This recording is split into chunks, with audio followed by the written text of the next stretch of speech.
Feliz sábado. ¿Durmieron bien? Gloria a Dios. Hoy va a ser un día muy largo.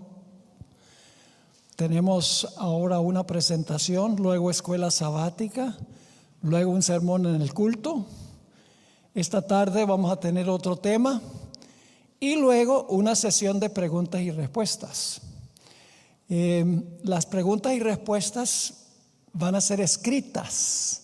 Es decir, no vamos a hacer preguntas aquí en persona, sino escriben las preguntas y entonces vamos a contestar esas preguntas esta tarde. Así que tenemos 3 temas hoy.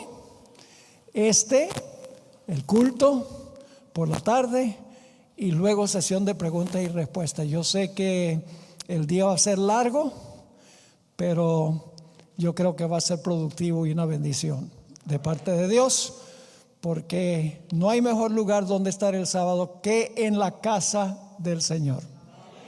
Vamos a tener una oración. Yo sé que ya oramos, pero tengamos una oración antes de repasar lo que estudiamos anoche, la parte número 1 y la parte número 2 para completar el tema. Padre, gracias te damos por el privilegio de encontrarnos en tu casa, en tu santo día.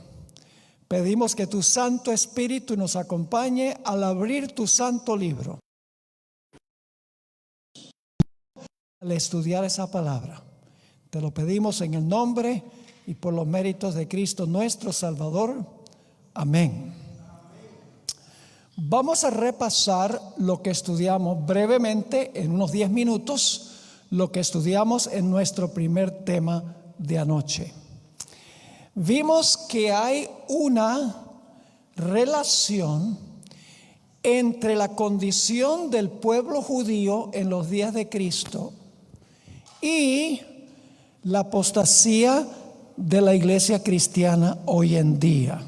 No estoy hablando específicamente de la iglesia adventista, estoy hablando del mundo cristiano.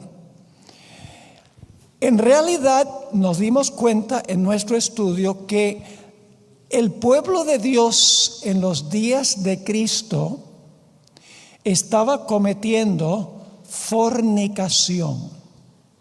Es decir, se había unido con el poder civil. Nos dimos cuenta también que en nuestro tiempo las iglesias están intentando usar al poder civil para cumplir sus propósitos. La iglesia debe estar casada únicamente con el Señor Jesús.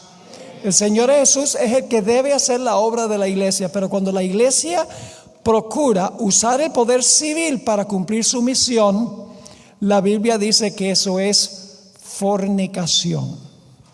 Vimos en nuestro estudio de anoche que Jesús habló de 2 reinos. Dad pues a César lo que es de César y a Dios lo que es de Dios. Es decir, tenemos una obligación como ciudadanos de pagar nuestros impuestos y tenemos una obligación para con Dios en devolver nuestros diezmos. 2 reinos separados para los cuales tenemos como ciudadanos y como miembros de iglesia responsabilidades. Nos dimos cuenta también en nuestro estudio que nuestra responsabilidad para con Dios se define en los primeros 4 mandamientos. Nuestra responsabilidad para con nuestros semejantes se define en los últimos 6. Pues los primeros 4 tienen que ver con nuestro deber vertical para con Dios. No debemos tener otros dioses. No debemos adorando imágenes. Debemos respetar el nombre de Dios, no tomarlo en vano. Y debemos observar el santo día de Dios, el sábado. Los primeros 4 mandamientos definen lo que le debemos a Dios. Los últimos 6 tienen que ver con relaciones humanas. Es decir, si nosotros amamos a nuestros padres, los vamos a respetar. El 6.º mandamiento, si amamos al prójimo, no lo vamos a matar. Si amamos al prójimo, no vamos a cometer adulterio con su esposa. Si amamos al prójimo, no le vamos a robar lo que le pertenece. Si amamos al prójimo, no vamos a dañar su reputación hablando falso testimonio de nuestro prójimo. Es decir, debemos ser fieles a Dios y al reino de Dios, y al mismo tiempo debemos ser fieles en nuestros deberes para con nuestros semejantes. Y yo pregunto, ¿el gobierno existe para garantizar que los ciudadanos puedan vivir en paz uno con el otro? ¿El gobierno debe proteger la propiedad, sí o no? ¿El gobierno debe proteger la reputación si alguien habla mal de uno y miente? Sí, uno puede ir al tribunal. ¿El gobierno debe proteger a la familia? ¿Debe proteger a los padres de hijos abusivos? ¿Debe proteger la vida de los ciudadanos? ¿Cómo no? Es decir, el deber del poder civil tiene que ver con la segunda tabla de la ley, pero el poder civil no tiene nada que decir de los primeros 4 mandamientos, porque eso tiene que ver con mi responsabilidad para con Dios, no tiene nada que ver con el poder civil. Y nos dimos cuenta que todas las acusaciones contra Jesús por parte de la iglesia judía tenían que ver ¿con qué? Con la primera tabla de la ley. Jesús nunca se le acusó de quebrantar los últimos 6 mandamientos. Se le acusó de quebrantar los primeros 4. Y el pueblo judío, vamos a encontrar, procuró usar el poder civil, escuchen bien, procuró usar el poder civil para que el poder civil, ayudando a la iglesia, castigase a Jesús por violar los primeros 4 mandamientos. Pero el poder civil no tenía ningún derecho de castigar la violación de la tabla de la ley, que tiene que ver con nuestra responsabilidad para con Dios. ¿Están entendiendo lo que estoy diciendo? Ahora, ¿qué quería la nación judía en la época de Jesús? El pueblo judío quería que Jesús tomara las riendas ¿de qué? Del poder civil. Ellos no querían que Jesús estableciera su reino espiritual, el reino de la iglesia, por así decirlo. No, ellos querían que Jesús tomara las riendas del gobierno, que destruyera a los romanos, tomara las riendas del poder civil e impusiera la religión de los judíos por la fuerza. Si Jesús hubiera tomado el reino civil para imponer la religión de la iglesia de esa época de los judíos lo hubieran aceptado. Pero Jesús dijo, yo no vine aquí a tomar las riendas del poder civil. Yo vine aquí para implementar mi reino, los principios de mi reino en el corazón. Y cuando están en el corazón, la sociedad entonces cambia. La sociedad no cambia por la fuerza de la legislación. La sociedad cambia cuando la gente recibe el Espíritu Santo y entonces vive en armonía con las leyes del poder civil. Jesús vino a establecer un reino espiritual, implantando al Espíritu Santo en el corazón, no para tomar las riendas del poder civil, para obligar a la gente a ser religiosa. Hoy en día muchos cristianos están procurando usar al gobierno para obligar a la gente a vivir en armonía con lo que ellos consideran ser la voluntad de Dios. Nos dimos cuenta también en nuestro estudio de anoche que este era un asunto para los judíos de seguridad nacional. Ellos dijeron, mire, si nosotros dejamos que este hombre siga viviendo, todos lo van a seguir. Y entonces los romanos van a venir a quitar nuestra nación. Así que la solución para que nuestra nación no se desvanezca, para que nuestra nación no caiga, tenemos que matar a este hombre. Si nos deshacemos de él, nuestra nación va a permanecer. Fue lo que ellos dijeron. Y vimos en nuestro estudio que se reunió el Sanedrín, que se componía de los principales sacerdotes y los fariseos, según Juan 11, 47 y 48, y ellos dijeron, si dejamos así a este hombre, todos creerán en él. Y vendrán los romanos y destruirán nuestro lugar santo y nuestra nación. Y entonces Caifás dijo, mire, la solución a este problema es que un hombre muera por el pueblo y no que toda la nación perezca. Ese argumento se va a volver a usar en estos últimos días. Se va a volver a usar, pero ya no con Jesús, sino con el cuerpo de Cristo, con la iglesia, con los fieles. Las iglesias apóstatas van a decir, es necesario acabar con esta gente y no que la nación de los Estados Unidos perezca, particularmente este país. Y ese mismo día, el Sanedrín dijo, este hombre tiene que morir. Y luego nos dimos cuenta que en el huerto del Getsemaní, avanzando un poquito más adelante, en el huerto del Getsemaní encontramos que Pedro expresó la manera como él creía que se debía defender el reino de Jesús. ¿Cómo lo hizo Pedro? Sacó la espada, no olviden eso. Pedro sacó la espada. Más adelante, esta mañana vamos a hablar un poco más de la espada. Sacó la espada y le tiró un zarpazo al criado del sumo sacerdote y le cortó la oreja. ¿Y qué dijo Jesús? Bien hecho, Pedro. ¿Y ustedes, los otros apóstoles, qué? Saquen la espada también. Defiendan mi reino con la espada. ¿Eso fue lo que dijo Jesús? Jesús dijo, no, mi reino no funciona así. Mi reino funciona con el Espíritu Santo en el corazón. No por la fuerza. Van a defender mi reino. Y le dijo, guarda tu espada, porque el que mata a espada debe ser muerto. Una expresión que aparece en Apocalipsis en relación con la bestia. La bestia mataba con la espada del poder civil y se le dio una herida a el papado con la espada. Y luego vino la guardia del templo. Todavía no ha entrado en función el poder civil. Viene la guardia del templo de Jerusalén y arrestan al Señor Jesucristo. Y el Señor Jesucristo es llevado ante el Sanedrín. Se reúnen en la casa de Caifás y le hacen un proceso judicial a Jesús. La iglesia, no el poder civil. Todavía no ha entrado el poder civil en función. Solamente está involucrada la iglesia apóstata de esa época. Y le hacen un juicio a Jesús. Y violan todos sus derechos civiles. Anoche mencioné todas las leyes que la iglesia de esa época violó. De las propias leyes que tenía el pueblo judío o la iglesia de esa época.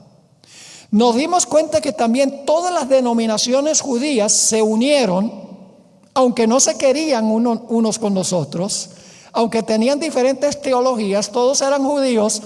Cuando se trataba del enemigo número uno, todas esas sectas judías se unieron con la intención de matar a Jesús. Como al final de la historia, todas las iglesias apóstatas se van a reunir, a pesar de sus diferencias teológicas. Y leímos citas del Espíritu y Profecía. También ese día se unieron los poderes políticos que antes eran enemigos. Yo pregunto, ¿todas las naciones del mundo se van a levantar contra el pueblo de Dios al final de la historia? Todos. ¿Naciones que antes eran enemigas? Sí, Señor. Ese día la Biblia dice en Lucas 23:12 que Pilato y Herodes, enemigos mortales, cuando se trató de acabar con Jesús, esos enemigos se volvieron amigos ese día, como va a suceder al final de la historia. Y cuando terminó el juicio eclesiástico de Jesús, el Sanedrín pronunció oficialmente la sentencia de muerte contra Cristo Jesús. Se encuentra en Mateo 26, 65 y 66. Yo pregunto, al final de la historia, ¿quién va a estar especialmente enemistado con el pueblo de Dios? ¿La iglesia o el Estado? El Estado no es el problema. El problema es la iglesia influyendo sobre el Estado. cuando la iglesia procura usar al Estado para imponer lo que la iglesia cree. Es decir, los poderes civiles no son el peligro. El peligro es las iglesias procurando vincularse con el poder civil para imponer lo que la iglesia quiere por la fuerza, por legislación civil, más bien que implantando el Espíritu Santo en el corazón del ser humano. El pueblo judío, la iglesia apóstata de esa época, tenía un problema muy serio, y es que ellos decretaron la muerte de Jesús, pero como iglesia no podían ejecutar el decreto de muerte. ¿Qué necesitaba la iglesia apóstata de esa época? Necesitaba la ayuda del poder civil, que sí podía ejecutar el decreto de muerte que quería la iglesia. Así que después de la Inquisición eclesiástica, después que la iglesia pronunció a Jesús culpable, entonces fueron ¿a dónde? Al gobernante civil, a Pilato. Y le dicen a Pilato: necesitamos tu ayuda. La iglesia no puede ejecutar el decreto de muerte, pero tú sí puedes.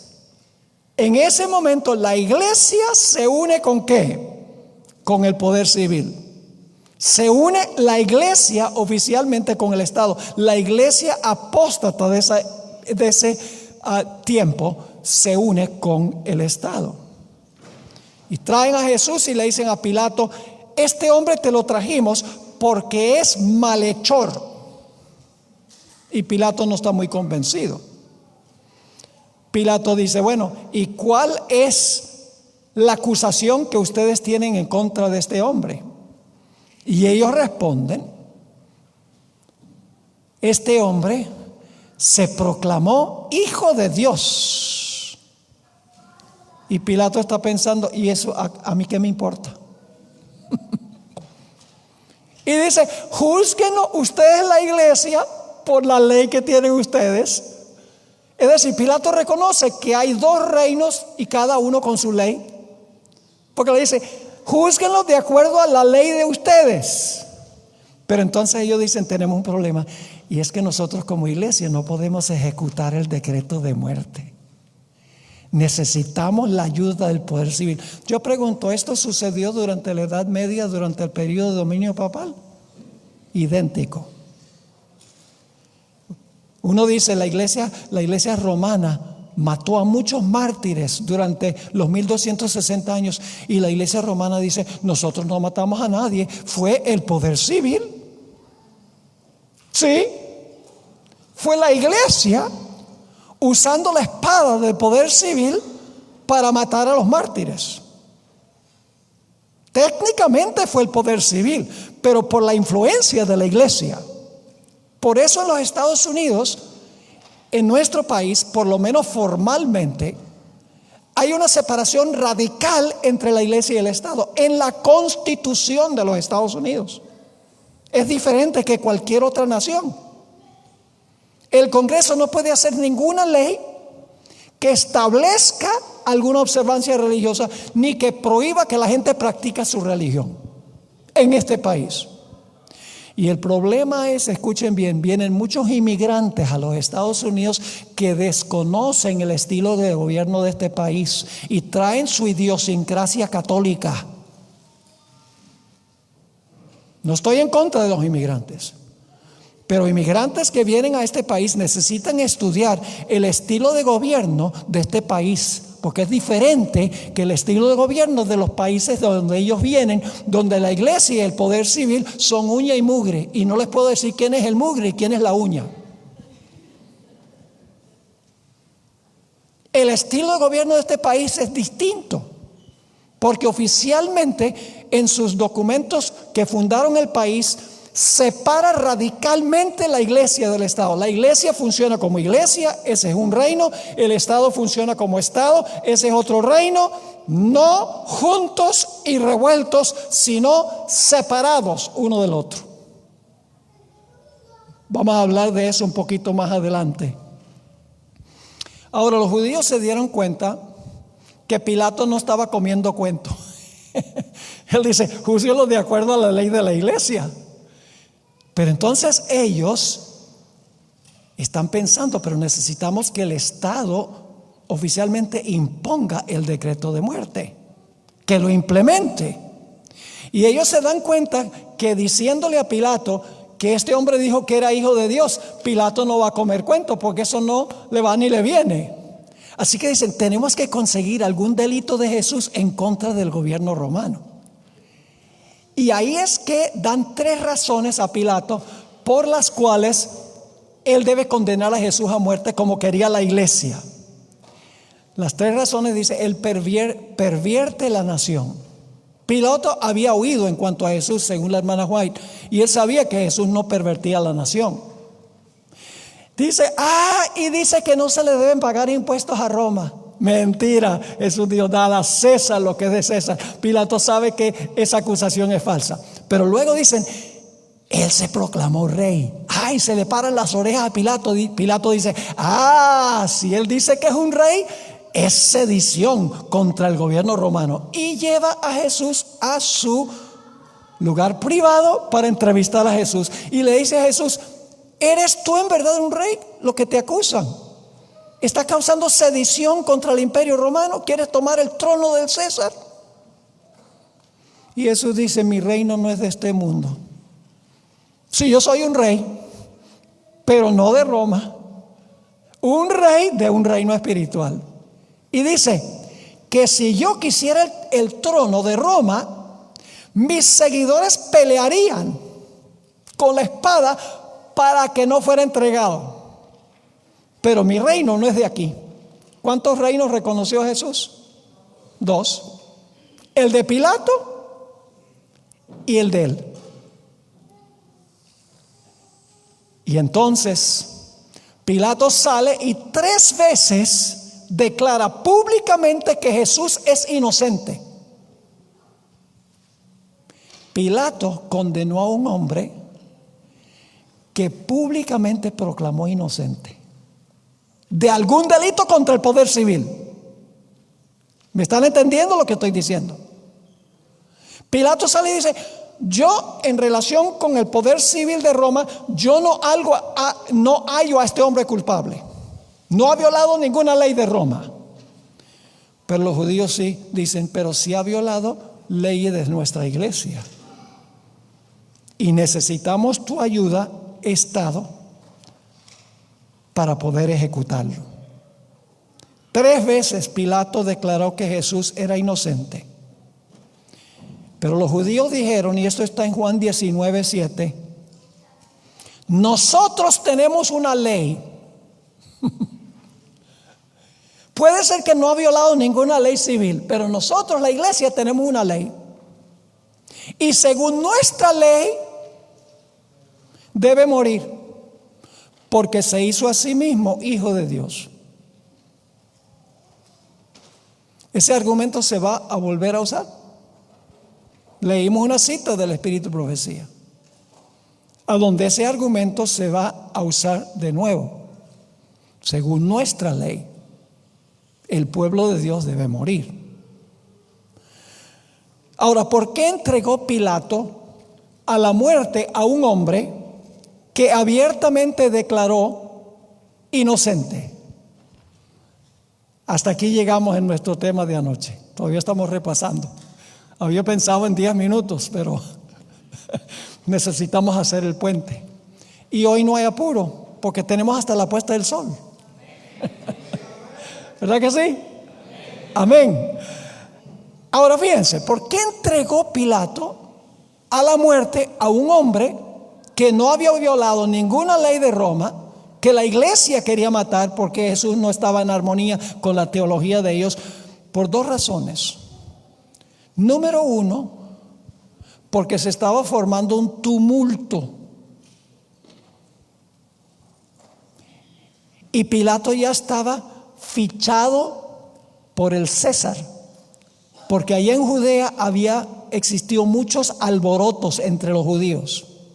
Pueden leer en el Evangelio según San Lucas que hubo un tumulto y murieron varias personas, y ya el César sabía que Pilato no era capaz de controlar a la turba judía. Eso lo dice En Mateo, el capítulo 27, 24 dice: viendo Pilato que nada adelantaba, sino que se hacía más alboroto, tomó agua y se lavó las manos delante del pueblo, diciendo: inocente soy yo de la sangre de este justo. Fíjese, está diciendo que Jesús es justo. Y yo, el poder civil, soy inocente, porque los que quieren la muerte de él es la iglesia, no yo. Una segunda razón es que el pueblo judío lo amenazó y le dijo: si tú no condenas a este hombre, te vamos a acusar con César de que tú soltaste a un hombre que dijo que era un rey. Y por presión política, por no perder su posición política, Pilato entregó a un hombre inocente por no perder su puesto político. Eso se va a repetir. Escuchen esta cita: Conflicto de los Siglos, página 650. Los dignatarios de la iglesia, esto ya es el futuro, los dignatarios de la iglesia y del Estado se unirán para hacer que todos honren el domingo, y para ello apelarán al cohecho, la persuasión o la fuerza.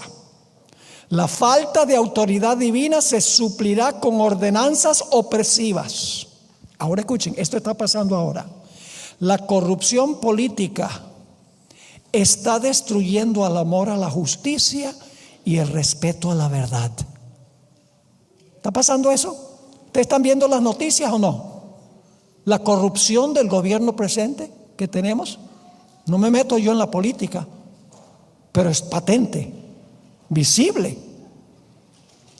Dice nuevamente: la corrupción política está destruyendo el amor a la justicia y el respeto a la verdad.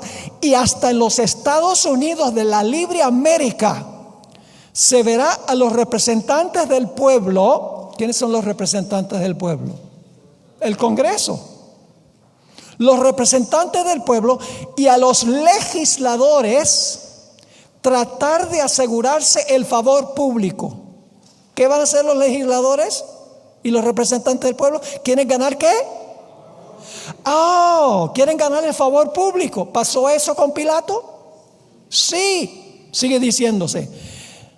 Asegurarse el favor público doblegándose a las exigencias populares por una ley que imponga la observancia del domingo. La libertad de conciencia que tantos sacrificios ha costado no será ya respetada. ¿Quiénes eran los peligrosos en los días de Jesús? Ni siquiera eran los miembros de la iglesia, eran los dirigentes de la iglesia, que influyeron sobre el pueblo para que el pueblo clamara por la muerte de Jesús. Es decir, detrás del pueblo que clamó por la muerte de Jesús estaban los dirigentes de la iglesia apóstata de los judíos, tratando de revolver a los miembros en contra de Jesús. Fíjense lo que dice en Mateo 27, 20: pero los principales sacerdotes y los ancianos persuadieron a la multitud. ¿A quiénes persuadieron? Los sacerdotes y los ancianos. A la multitud, a los miembros de la iglesia judía apóstata, que pidiese a Barrabás y que Jesús fuese muerto. ¿Quiénes eran los peligrosos? ¿Los miembros de iglesia? No. ¿Quiénes? Los teólogos, los escribas, los fariseos eran los peligrosos. Influyeron sobre el pueblo para acabar con Jesús. Y luego llegamos al momento donde oficialmente el pueblo judío cometió fornicación. Ya iba en camino a fornicación cuando fueron a Pilato para que Pilato diera el decreto de muerte en contra de Jesús, ejecutar el decreto de muerte. Pero el momento oficial, cuando la nación judía se volvió ramera, se describe en Juan 19, 13 al 15. Juan 19, 13 al 15. Entonces Pilato, oyendo esto, llevó fuera a Jesús y se sentó en el tribunal en el lugar llamado El Enlosado, y en hebreo Gábata. Era la preparación de la Pascua y como la hora sexta. Entonces dijo a los judíos: he aquí vuestro rey. Saca a Jesús delante de los que quieren crucificarlo. Dice: este es el rey de ustedes. Pero ellos gritaron: fuera, fuera, crucifícale. Pilato les dijo: ¿a vuestro rey he de crucificar? ¿Usted cree que yo crucifique al rey de ustedes? Yo pregunto, ¿era Jesús el rey de la nación judía? Sí, era de la tribu de Judá. Era el rey de ellos. Era el rey de la iglesia de esa época. Pero luego noten lo que ellos dicen. Respondieron los principales sacerdotes: no tenemos rey más que César.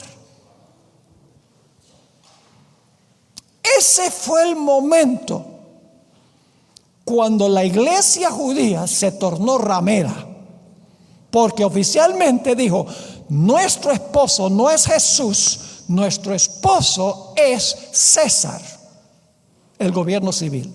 ¿Están captando el asunto? Ahora escuchen, Jesús había venido a casarse con su pueblo. Eso se ve varias veces en los evangelios. En Juan 3:23 se le llama a Juan el Bautista el amigo del esposo, porque Juan vino a preparar el camino para el matrimonio de Jesús con el pueblo judío. Eso hacía el amigo del esposo, el caballero de honor, llamamos hoy en día. Además de eso, Jesús dijo en Marcos 2:19-20: ¿cómo pueden llorar mientras el esposo está con ustedes? Refiriéndose a sí mismo. Jesús relató la parábola de las 10 vírgenes. Nuevamente un matrimonio. En Mateo 22 Jesús contó la parábola del manto de bodas. Jesús había venido para casarse con su pueblo, pero su pueblo dijo: no nos vamos a casar contigo, César es nuestro marido. De esa manera cometieron ¿qué cosa? Fornicación o adulterio. Ahora aquí viene lo interesante.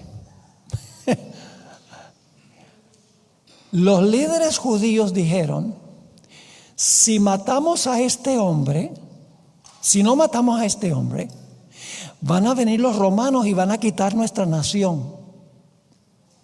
Eso fue lo que dijeron.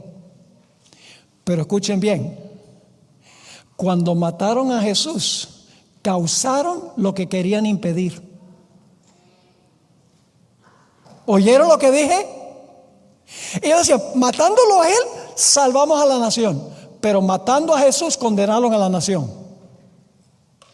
Porque los romanos que ellos usaron para acabar con Jesús, luego vinieron en el año 70 y acabaron con ellos. La apostasía nacional llevó a la ruina nacional, podremos decir. En Lucas 19:41-44 Jesús predijo lo que iba a pasar por ellos aliarse con los romanos para acabar con él.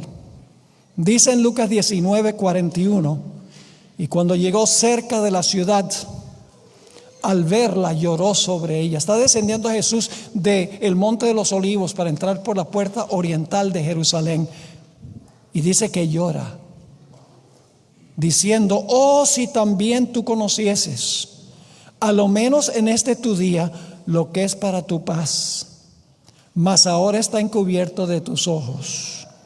Porque vendrán días sobre ti, Jesús está hablando de la iglesia apóstata, cuando tus enemigos te rodearán con vallado y te sitiarán y por todas partes te estrecharán. Eso es cuando los romanos circundaron Jerusalén entre el año 66 y el año 70.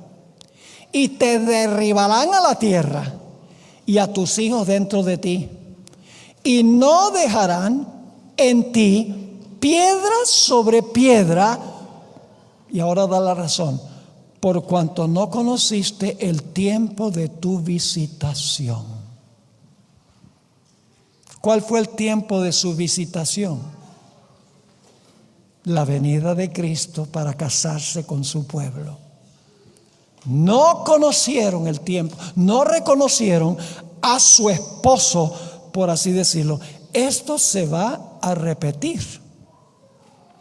Al final de la historia, las iglesias protestantes en los Estados Unidos se van a unir con el poder papal y van a pensar que destruyendo a los que guardan el sábado van a salvar la nación, pero en vez de salvar a la nación, van a causar la ruina de la nación. Escuchen esta cita del Espíritu y Profecía. A paso acelerado nos acercamos a este periodo cuando las iglesias protestantes se unan con el poder secular, la iglesia con el Estado, para apoyar una falsa religión a la cual se opusieron sus antepasados, soportando la más terrible persecución.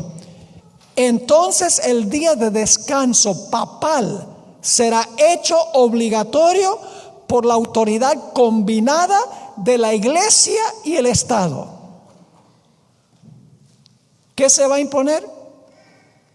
La observancia del día del sol del domingo por una unión ¿de qué? De la iglesia con el Estado. Y ellos van a decir, esto va a salvar a la nación, porque todo está andando mal, todo va en picada.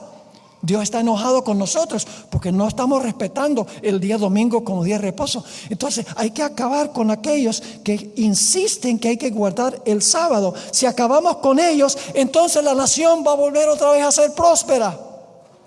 Pero la cita termina diciendo, habrá una apostasía nacional que concluirá con la ruina nacional. ¿Va a pasar lo mismo que con el pueblo judío? Hermanos y hermanas, esta es otra forma de estudiar eventos finales. No solo de Daniel y de Apocalipsis, Mateo 24, las parábolas de Jesús, Génesis. Todos esos lugares podemos estudiar los eventos finales. Pero lo que pasó con Jesús es una forma clarísima de estudiar lo que le va a pasar al pueblo de Dios al final de la historia. ¿Me están entendiendo y siguiendo lo que estoy diciendo? Ahora, hablemos un poco de lo que ocurrió después que la nación apóstata judía entregó la muerte a Jesús.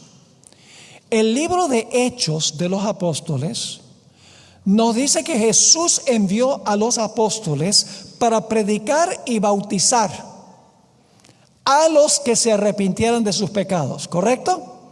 Esa era la misión de la iglesia, predicar el evangelio para que la gente se arrepintiera y se bautizara. Ese era el propósito para la fundación de la iglesia. Dice en Hechos 1 y el versículo 8, texto que conocemos muy bien, pero recibiréis poder. Está hablando a los discípulos, cuando haya venido sobre vosotros el Espíritu Santo. ¿Y qué pasa cuando reciben el Espíritu Santo? ¿Y me seréis qué? Testigos. ¿Cuál es el propósito por el cual recibimos el Espíritu Santo? ¿Para hacer qué? Testigos. En Jerusalén, en toda Judea, en Samaria y hasta lo último de la tierra.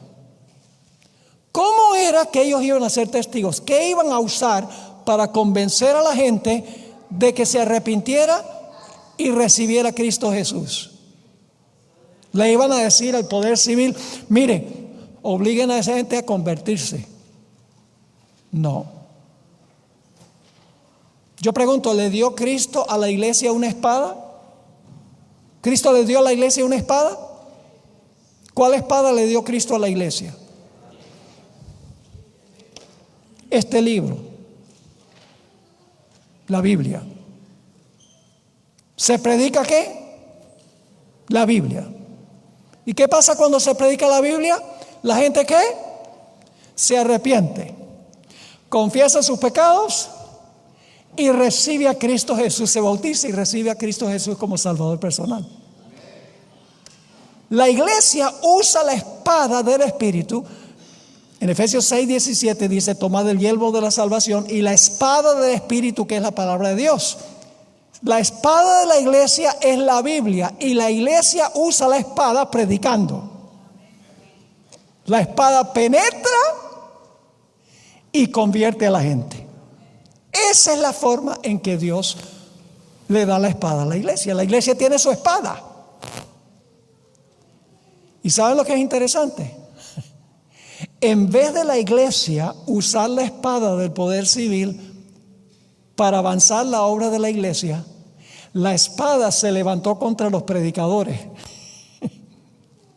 Es decir, si usted está entre los perseguidores al final de la historia, está en el lado equivocado.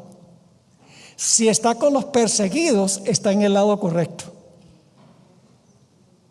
¿Me están entendiendo lo que estoy diciendo?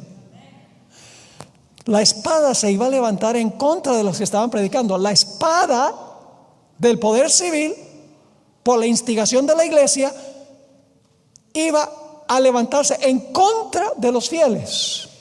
Por eso Jesús dijo en Mateo 10, 34 al 39: no penséis que he venido para traer paz a la tierra. Eso sí suena medio raro. ¿Acaso Jesús no es el príncipe de paz? ¿Acaso los ángeles no cantaron paz en la tierra cuando Jesús nació? Jesús es el príncipe de paz. ¿Cómo es que Jesús dice: no penséis que he venido para traer paz a la tierra? No he venido para traer paz, sino espada. Sigamos leyendo. Porque he venido para poner en disensión al hombre contra su padre, a la hija contra su madre, y a la nuera contra su suegra. ¿Por qué? Porque cuando una persona acepta el evangelio, la familia se levanta en contra de ellos, los que no quieren aceptar. Yo tuve una alumna en Colombia, Josefina, que un día me senté a escuchar su testimonio. Ella, en su pueblo, vino un evangelista. Voy a abreviar la historia. Vino un evangelista. Ella fue a la campaña evangelística sola, familia radicalmente católica, aceptó el mensaje, decidió bautizarse, le dijo a sus padres que se iba a bautizar para hacerse miembro de la iglesia adventista. Sus padres le dijeron: si tú te bautizas, tú ya no eres nuestra hija, tienes que irte de la casa. Ella dijo: bueno, la Biblia dice que es menester obedecer a Dios antes que a los hombres. Yo los respeto, los amo, pero tengo que obedecer primero a Dios y mi conciencia. Se bautizó. Cuando llegó a la casa después de su bautismo, todas sus pertenencias estaban en la puerta de la casa, y su padre le dijo: vete, ya no eres nuestra hija. La espada se levantó contra ella. Ella no usó la espada. Cuando se predica el evangelio y alguien acepta a Jesús como Salvador, se arrepiente y se une a la iglesia, los que no están de acuerdo se levantan contra esa persona. En ese sentido, Jesús dice que la espada se iba a levantar contra los fieles. No es los fieles que usan la espada, sino la espada que se levanta contra los fieles. Ahora yo pregunto: ¿también Dios le ha dado al poder civil una espada? ¿El Estado también tiene espada? Sí, Dios le ha dado al poder civil la espada. Vamos a leerlo. Romanos 13, 1 al 4. Romanos 13 y el versículo 1 hasta el versículo 4. Sométase toda persona a las autoridades superiores. ¿Quiénes son las autoridades superiores? El gobierno. ¿Qué debemos hacer? Recuerden que Pablo le está escribiendo a la iglesia de los romanos, le está escribiendo a creyentes aquí. No le está escribiendo a gente secular, le está escribiendo a miembros de iglesia de Roma. Sométase toda persona a las autoridades superiores, es decir, sométete al gobierno. Porque no hay autoridad sino de parte de Dios. Yo pregunto: ¿el gobierno está por parte de Dios? Sí, Señor. Y las que hay por Dios han sido establecidas. El gobierno ha sido establecido por Dios. De modo que quien se opone a la autoridad, es decir, quien se opone al gobierno, a lo establecido por Dios resiste. Wow. Entonces Dios colocó al gobierno, pone reyes y quita reyes. Y luego dice, y los que resisten acarrean condenación para sí mismos. Porque los magistrados no están para infundir temor al que hace el bien, sino ¿a quién? Al malo. ¿Quieres pues no temer la autoridad? ¿Quieres no tenerle miedo al gobierno? Haz lo bueno y tendrás alabanza de ella.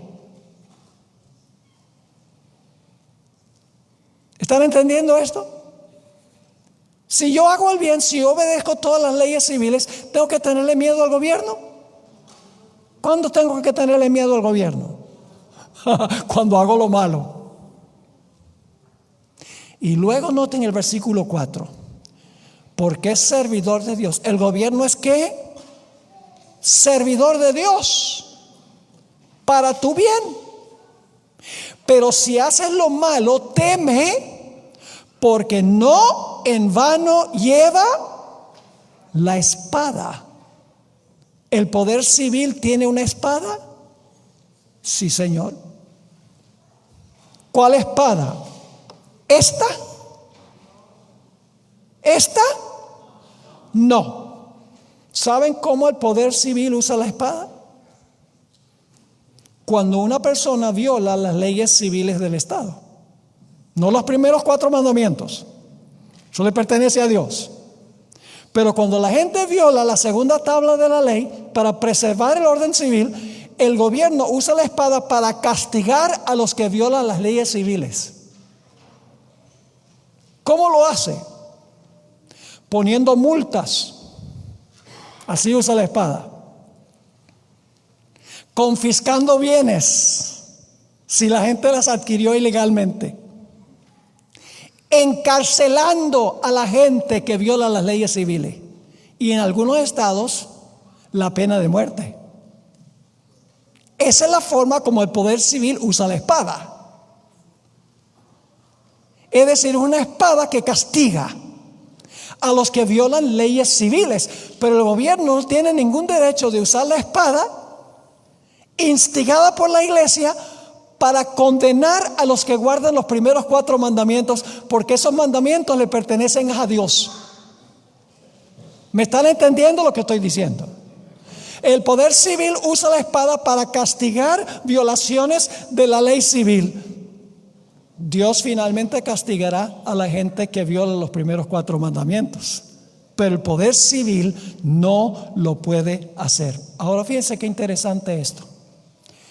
Cuando la apostasía entró a la iglesia se unió con el poder civil y se repitieron las mismas escenas que ocurrieron en el juicio, la condenación y la ejecución de Jesús. Por ejemplo, en la ejecución de Juan Hus, ¿han oído hablar de Juan Hus? ¿De Bohemia? La iglesia, en primer lugar, se le hizo un juicio en la iglesia, en la catedral de Praga, lo que es Praga, lo que fue Checoslovaquia. Primero, un juicio eclesiástico. Determinaron que él estaba predicando herejía. Y por lo tanto, el tribunal eclesiástico lo condenó a muerte. Pero la iglesia luego apeló a Sigismundo, el emperador. Le dijo, este hombre está enseñando herejía, por lo tanto, hay que quitarle la vida. Y Sigismundo, a pesar de que le había dado un salvoconducto a Juan Hus, porque los sacerdotes y los líderes le dijeron, tú tienes que hacer lo que dice la iglesia, él condenó a un hombre a quien le había dado salvoconducto. Lo llevaron y lo quemaron en la hoguera por su relación con Dios. ¿Eso es lo mismo que hicieron con Jesús? Lo mismo. La iglesia apóstata de los 1260 años, la iglesia romana, hizo lo mismo que habían hecho los judíos, porque era una iglesia que se había convertido en apóstata porque se había unido con el poder civil. No sé si me están entendiendo. ¿Saben que después que el pueblo judío usó el poder civil para acabar con Jesús, siguieron sus malas costumbres? Ustedes pueden leer en el libro Hechos de los Apóstoles, no el de la hermana White, sino el libro bíblico. Van a encontrar que vez tras vez tras vez, después que Jesús ascendió al cielo, la iglesia judía apeló a los magistrados de Roma para castigar a los cristianos. Hicieron lo mismo que habían hecho con Jesús, porque era una iglesia apóstata. Les doy un ejemplo. Hechos 12, 1 al 3. Hechos 12, 1 al 3. Dice: en aquel tiempo el rey Herodes, esto es después que Jesús asciende al cielo, el rey Herodes echó mano a algunos de la iglesia. ¿Qué era Herodes? ¿Un pastor? ¿Qué era? Era un rey, gobernante civil. Aquel mismo tiempo el rey Herodes echó mano a algunos de la iglesia. Es decir, el poder civil está echando mano a algunos de la iglesia para maltratarles. Y mató a espada a Jacobo, hermano de Juan. ¿Por qué lo hizo? Versículo 3. Y viendo que esto había agradado a ¿quiénes? A los judíos. Había agradado a la iglesia. Procedió a prender también a Pedro. ¿Están captando o no? Siguieron los judíos las malas costumbres, la iglesia apóstata las malas costumbres después en el libro de Hechos. Yo tengo aquí un montón de textos a donde los judíos, después que Cristo ascendió, apelaron al poder civil para castigar a los que seguían a Cristo Jesús. Siguieron sus malas costumbres. La sierva del Señor escribió en el Conflicto de los Siglos, página 496, cuando la iglesia primitiva se corrompió al apartarse de la sencillez del evangelio y al aceptar costumbres y ritos paganos, perdió el espíritu y el poder de Dios. ¿Qué pasa cuando la iglesia apostató? Perdió el espíritu y el poder de Dios. Cuando una iglesia pierde el espíritu y el poder de Dios, el próximo paso es usar el poder civil para hacer lo que el Espíritu Santo no está haciendo. Sigue diciendo: y para dominar las conciencias buscó el apoyo del poder civil. El resultado fue el papado, es decir, una iglesia que dominaba el poder del Estado y se servía de él para promover sus propios fines y especialmente para extirpar la herejía. Y con el transcurso del tiempo se repitieron las mismas escenas que ocurrieron con Jesús.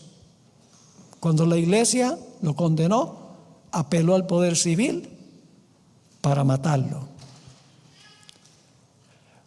Ahora, hay un par de cosas más que quiero decir antes de terminar. Cuando Pilato estaba deliberando si entregar a Jesús a la muerte o no, la esposa le mandó un mensaje.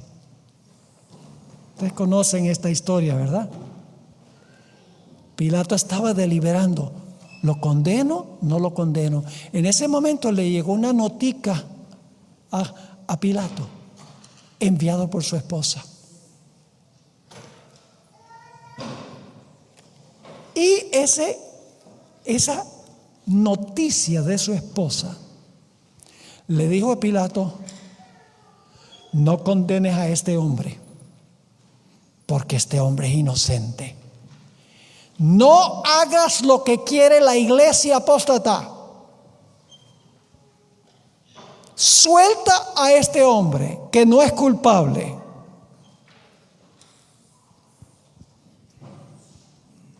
Y ella dijo, porque no he podido dormir anoche, porque en sueños Dios me mostró que este hombre es inocente. No lo condenes. No hagas lo que la iglesia apóstata quiere.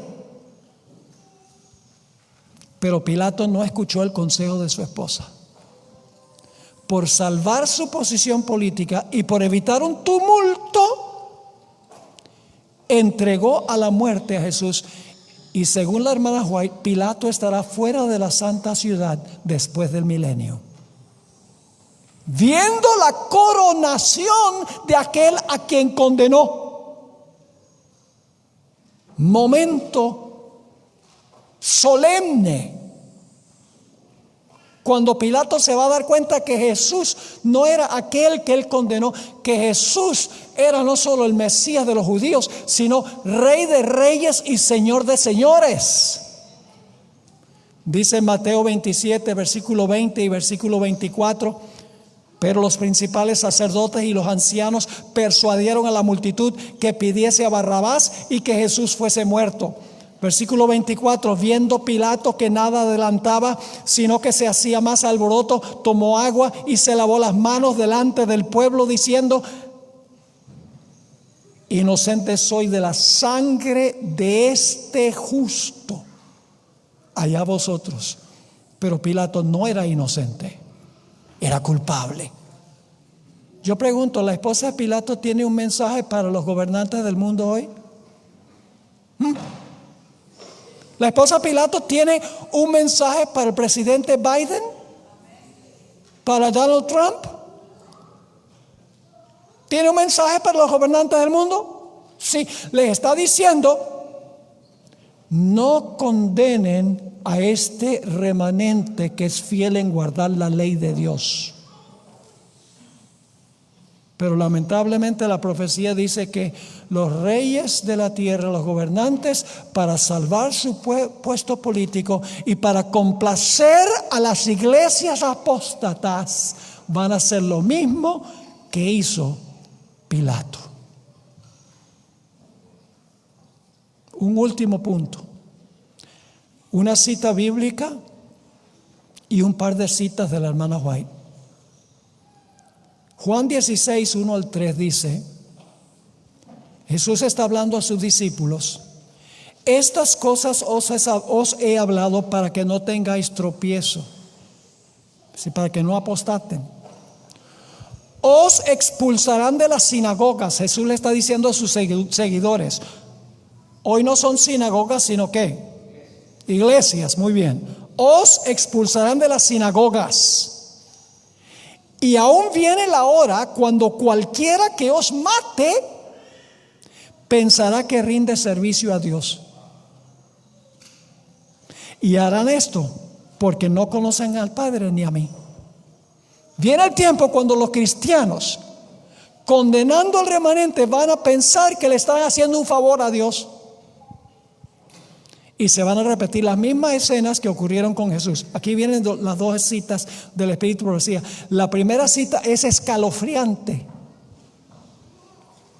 Lamentablemente no está en ningún libro que yo encontré en español. Yo traduje la cita, se encuentra en un artículo que escribió la hermana White en la Review and Herald, la revista adventista, abril 14, 1896. Y permítame decirles esto, hermanos y hermanas, nuevamente hay un código QR afuera en la mesa, a donde ustedes con su celular pueden marcar el código QR, y yo le voy a mandar todos los sermones, porque todo lo tengo escrito así mismo como lo estoy presentando.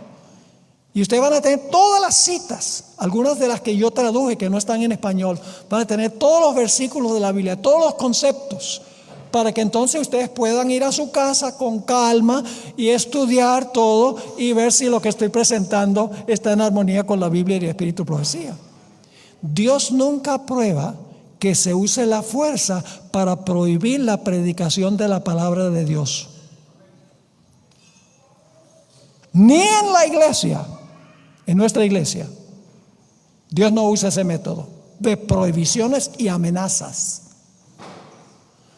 La sierva de Dios escribió en ese artículo: las fuerzas de las tinieblas se unirán con agentes humanos. ¿Quiénes son las fuerzas de las tinieblas? Satanás y sus ángeles, se unirán con agentes humanos, es decir, con seres humanos, que se han entregado el control de Satanás. Ahora escuchen. Y se revivirán las mismas escenas que ocurrieron cuando Jesús fue juzgado, rechazado y crucificado. ¿Qué va a suceder cuando las fuerzas satánicas se unan con seres humanos? Dice, se van a repetir, se van a revivir las mismas escenas que ocurrieron cuando Jesús fue juzgado, rechazado y crucificado. Pero ya no va a ser con Jesús, sino que va a ser con su pueblo.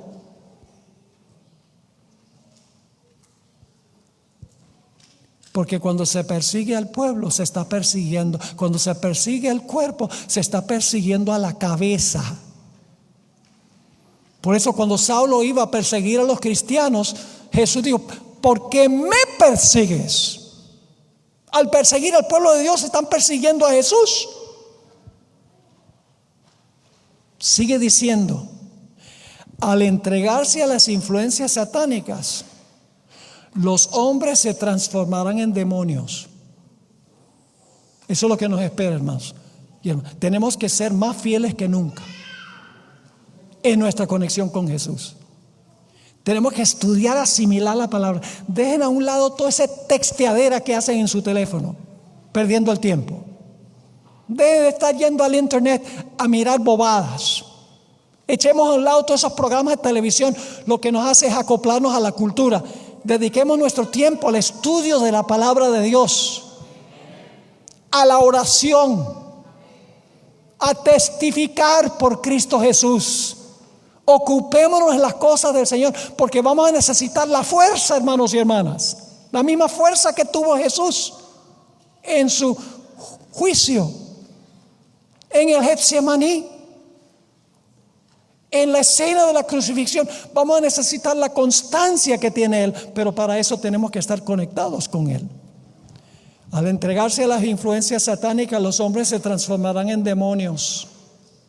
Y aquellos que fueron creados a imagen de Dios, los que fueron formados para honrar y glorificar a su Creador, se convertirán en habitación de dragones.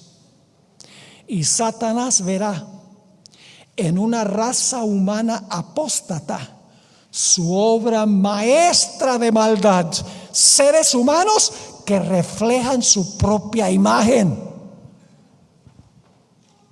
Los malos van a reflejar perfectamente la imagen de Satanás. El pueblo de Dios reflejará perfectamente la imagen de Jesús. Dos grupos que reflejan una imagen. Los impíos reflejan perfectamente la imagen de Satanás, y el pueblo de Dios reflejará perfectamente la imagen de Cristo Jesús. Y allí se librará la batalla final. Y ya sabemos quién va a ganar. La segunda cita es esta. Tampoco la encontré en español. Review and Herald, abril 14, 1896. Es el mismo artículo de la hermana White. Al acercarnos al final de la historia, Satanás obrará de una manera sutil. Empleará todo su poder engañador contra los sujetos humanos a fin de completar su obra de seducir a la familia humana. Tan engañosa será su obra que los hombres harán como hicieron en los días de Cristo. Leo de nuevo. Tan engañosa será la obra de Satanás que los hombres harán como hicieron en los días de Cristo. ¿Se va a repetir la experiencia de Cristo, sí o no? Sí, Señor. Y cuando se les pregunte, ¿a quién queréis que os suelte? ¿A Cristo o a Barrabás? El grito casi universal será: Barrabás, Barrabás. Y cuando se les haga la pregunta, ¿qué haré con aquel a quien llamáis el rey de los judíos?, el clamor nuevamente será: crucifícale. Cristo estará representado por aquellos que han aceptado la verdad y quienes identifican sus intereses con los de su Señor. El mundo se ensañará contra ellos de la misma manera en que se ensañó contra Jesús. Y los discípulos de Cristo sabrán que no se les tratará mejor que lo que fue su Señor. Mucha gente dice, bueno, el pastor vos lo que hace es asustar a la gente. Porque esto asusta. Pero hermanos y hermanas, si nosotros cada día estamos ligados con Jesús, no nos debe asustar. Entonces, no, habla de lo bonito, de todo lo bonito, amor. Pero mis hermanos y hermanas, estas advertencias nos fueron dadas para que nosotros no caigamos en el error de descuidarnos y cuando llegue ese tiempo no estar preparados para lo que viene. Mis hijos cuando estaban creciendo, yo les decía, mire, cuando vayan a cruzar la calle, miren a la derecha y miren a la izquierda, porque puede venir un carro y espaturrarlos. Ay, pastor, ¿cómo va a traumatizar a esos muchachos? ¿Por qué les doy esa advertencia? Porque no quiero que un carro los arrulle. Eso es lo que hace Dios. Dios nos muestra lo que va a pasar para que nos cuidemos y no estemos en el lado equivocado. Esa es la verdad presente. Nuestro mensaje profético es la verdad presente. Los mensajes de los 3 ángeles son advertencias fuertes. Si alguien adora a la bestia y su imagen, va a ser echado al fuego. Uy, pastor, pero eso traumatiza a la gente. ¿Por qué Dios dice eso? Porque Él no quiere que nadie termine en el fuego. Por eso da la advertencia. Así que hermanos y hermanas, consagrémonos al Señor. No salgamos de aquí como entramos. Salgamos más decididos de que cada día vamos a depender más y más de Jesús. Nos vamos a conectar con Él a través del estudio de su palabra, a través de la oración y a través del testimonio que nosotros compartimos con otras personas. ¿Qué les parece? Gloria a Dios. Oremos. Padre, gracias te damos por este mensaje que tú nos has dado como iglesia. Qué glorioso es. Tú no quieres que nadie se pierda, sino que todos lleguen al arrepentimiento. Tú quieres que formemos un carácter tan fuerte que nada lo pueda sacudir. Te pido, Señor, que bendigas a todos los que estamos reunidos acá. Que hables a nuestra conciencia, que implantes en nuestros corazones los principios de tu reino, porque queremos quedar fieles y firmes hasta el fin, cueste lo que cueste. Gracias te damos por Jesús, que hace que todo sea posible. Y es en su nombre que te lo imploramos. Amén. Amén.